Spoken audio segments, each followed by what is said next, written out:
네, 안녕하세요. 방쌤TV의 의사 박민철입니다. 오늘 시간에 말씀드릴 주제는 여러분들이 굉장히 궁금해하시고 병원에 내원해 주시는 이유 중에 가장 베스트, 바로 여드름인데요. 여드름에 대해서 오늘 한번 알아보는 시간 가져볼 건데, 여드름이 도대체 무엇인지, 어떤 종류가 있는지, 어떻게 치료를 접근하면 되는지, 일상생활 속에서 어떻게 관리하면 좋은지, 이런 것들 좀 말씀드려보려고 해요. 오늘 제가 말씀드리는 부분을 잘 숙지하시면 여드름 치료나 여드름 관리를 하는 데 도움 많이 되실 겁니다. 간단하게 얘기하면은 죽은 각질세포 플러스 피지, 이게 뭉쳐있는 덩어리, 그게 여드름이죠. 사춘기 여드름하고 성인 여드름을 좀 구분해 본다면은, 사춘기 여드름은 피지 분비가 최고조로 왕성하게 분비되는 시기다, 이렇게 알고 계시면 될 것 같아요. 자세히 들여다보면은 청소년기 때는 이제 아무래도 남성 호르몬 분비가 활발하게 이루어지거든요. 안드로겐이라고 하는 물질이고, 안드로겐이 많이 분비되면 우리 피지선을 자극하게 되죠. 피지선을 자극해서 피지 분비량 자체가 많게 되는 그런 나이대다 보니까 여드름이 많이 생길 수밖에 없고, 그리고 학생들이 공부도 하고 수면도 부족하고 이런 상황이 발생하게 되면 스트레스 호르몬들이 막 분비가 돼요. 스트레스 호르몬 자체가 안드로겐 분비를 또 활성화시키고, 마찬가지로 피지선 자극하게 되고, 피지 분비가 왕성해서 여드름이 나는 거예요. 그리고 성인 여드름인데, 성인 여드름은 남성, 여성 다 생길 수 있지만 주로 생기는 나이대나 성별은 20대 중후반부터 한 30대 초반의 여성, 이분들이 가장 많은 나이대와 성별이에요. 여성분들이 많은 이유가 화장품 사용량이 많잖아요. 클렌징이 잘 안 되고 노폐물들이 각지층에 쌓여 있고, 화장품 사용량이 많을수록 모공을 막는 일이 많게 되고, 그런 생활 습관들, 화장품을 사용하는 양, 그리고 수면 부족이나 스트레스, 피로감, 이런 것들이 쌓이게 되고 여드름이 많이 생기게 되죠.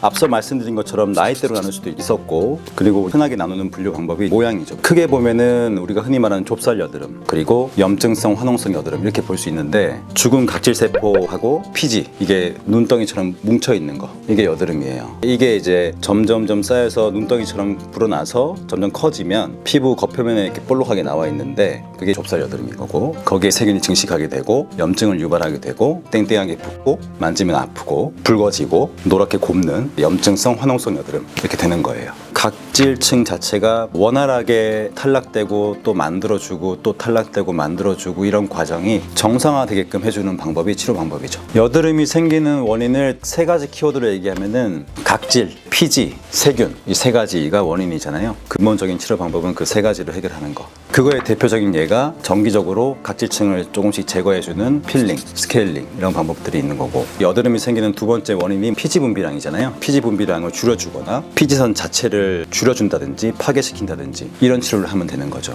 그거의 대표적인 예가 네오빔 레이저, 알레그로 레이저, 아그네스, 이런 것들이 있죠.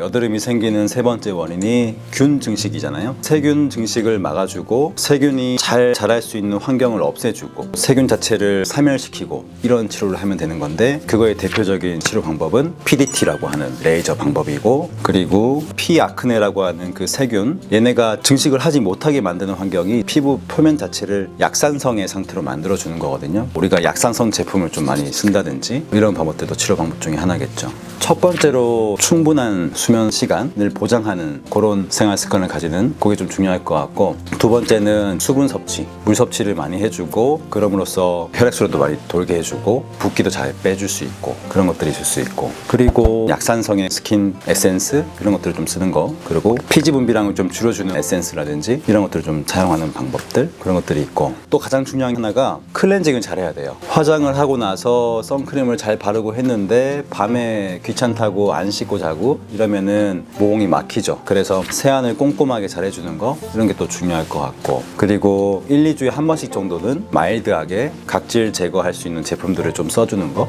그리고 마지막인데요, 이게 좀 중요한데, 여드름이 생겼을 때 절대 손으로 짜지 마세요. 아무리 잘 짠다 하더라도 상처가 나게 돼 있고, 그 상처가 난 거를 제대로 관리 안 해주게 되면 흉터가 잘 생길 수 있거든요. 염증이 생겨져 있는 염증성 여드름들을 잘못 짜게 되면은 혈관들도 건드리게 되고, 그럼 붉어지고, 여드름이 지나간 자리에 흉터가 좀 덜 남게 하기 위해서는 절대로 손으로 짜지 마세요. 여드름이 생기면 병원에 내원하셔가지고 주사를 맞는다든지, 약을 구비하고 있다가 약을 먹는다든지, 여드름을 초기에 좀 진정시켜 줄 수 있는 연고 제품들 사용한다든지, 이런 것들이 중요해요.